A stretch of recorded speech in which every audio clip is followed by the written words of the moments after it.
বাংলাদেশে রাজনৈতিক অঙ্গনে আমরা কয়েকটি ধারায় কাজ করি।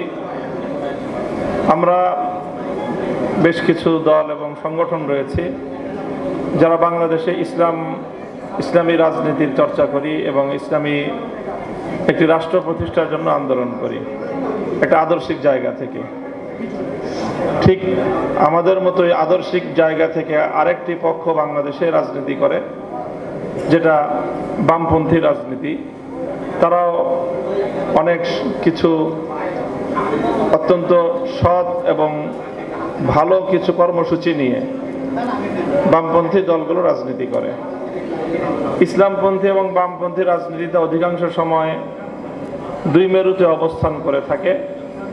আমাদের বাংলাদেশের ইসলামী রাজনীতির যে পুরোধা ব্যক্তিত্ব স্বাধীনতা পরবর্তী বাংলাদেশে হাফেজ জি হুজুর রহমতুল্লাহ আলাই, তিনি সর্বপ্রথম বাংলাদেশে ইসলামপন্থী রাজনীতির মুখপাত্র এবং প্রধান নেতা হিসাবে বামপন্থী রাজনৈতিক নেতৃবৃন্দকে তিনি একটা ঐক্যের মঞ্চে আনার উদ্যোগ গ্রহণ করেছিলেন।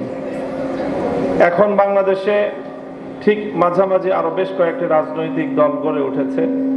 তার মধ্যে অন্যতম হলো এবি পার্টি, গণ অধিকার পরিষদ এবং সাম্প্রতিক ছাত্রদের গড়ে ওঠা এনসিপি সহ আরো বেশ কিছু সংগঠন আমরা মনে করি যারা আদর্শিক জায়গা থেকে বড় রাজনীতি করছে।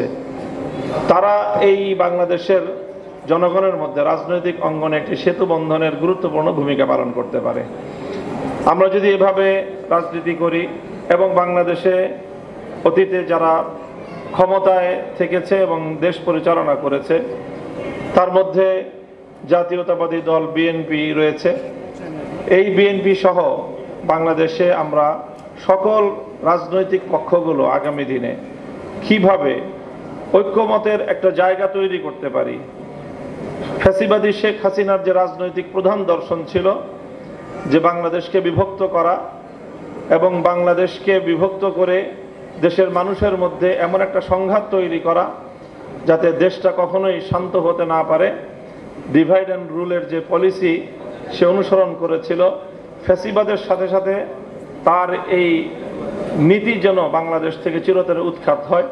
এবি পার্টির আজকের এই পঞ্চম প্রতিষ্ঠা বার্ষিকী উপলক্ষে আমি সেই প্রত্যাশা ব্যক্ত করছি।